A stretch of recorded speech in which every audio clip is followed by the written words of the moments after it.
আসসালামু আলাইকুম ওয়া রাহমাতুল্লাহি ওয়া বারাকাতুহু। সম্মানিত দেশবাসী মুসলমান, আমি প্রিন্সিপাল এ.কে আফসার আহমদ তালুকদার, হাজি আলিমুল্লাহ আলিয়া মাদ্রাসা চুনারগাঁ সদর।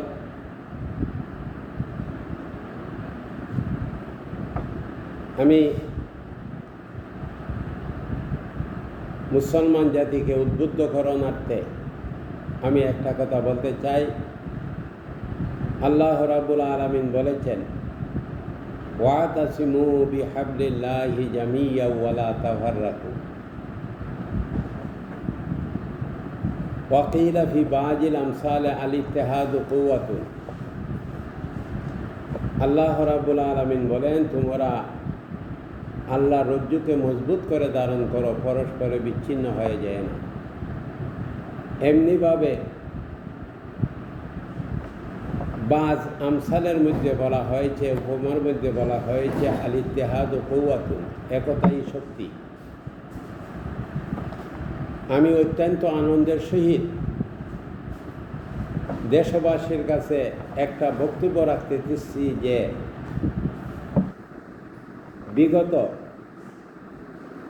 2 মার্চ 2024 ইংরেজি শনিবার ঐতিহাসিক রেজিস্ট্রারি মাঠ সিলেটে আমাদের সিলেটের কৃতি সন্তান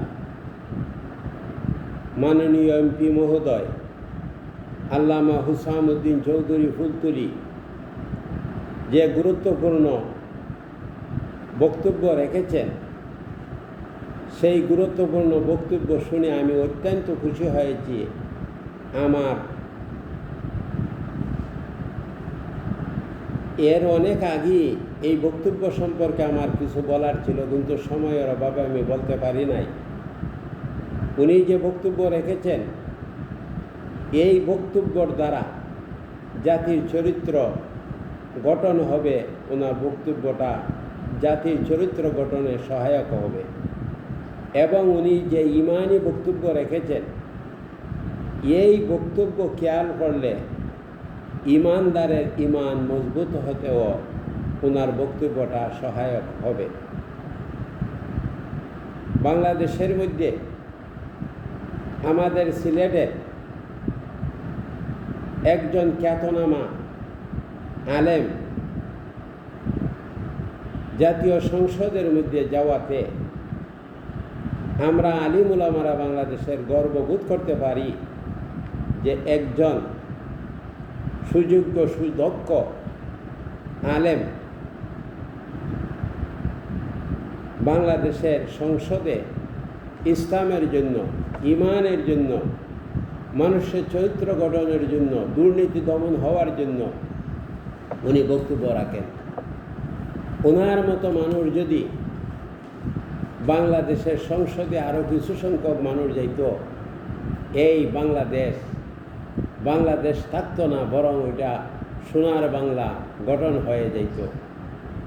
কাজে আমরা আল্লাহর কাছে দোয়া করি, আল্লাহ যেন ওনাকে হায়াতে তৈয়বা দান করেন এবং বাংলাদেশের মাননীয় প্রধানমন্ত্রী শেখ হাসিনা যেভাবে ওনাকে গুরুত্বপূর্ণ দায়িত্ব দিয়েছেন, উনি যেন গুরুত্বের সাথে সেই দায়িত্ব পালন করতে পারেন, তাও আমরা দোয়া করি।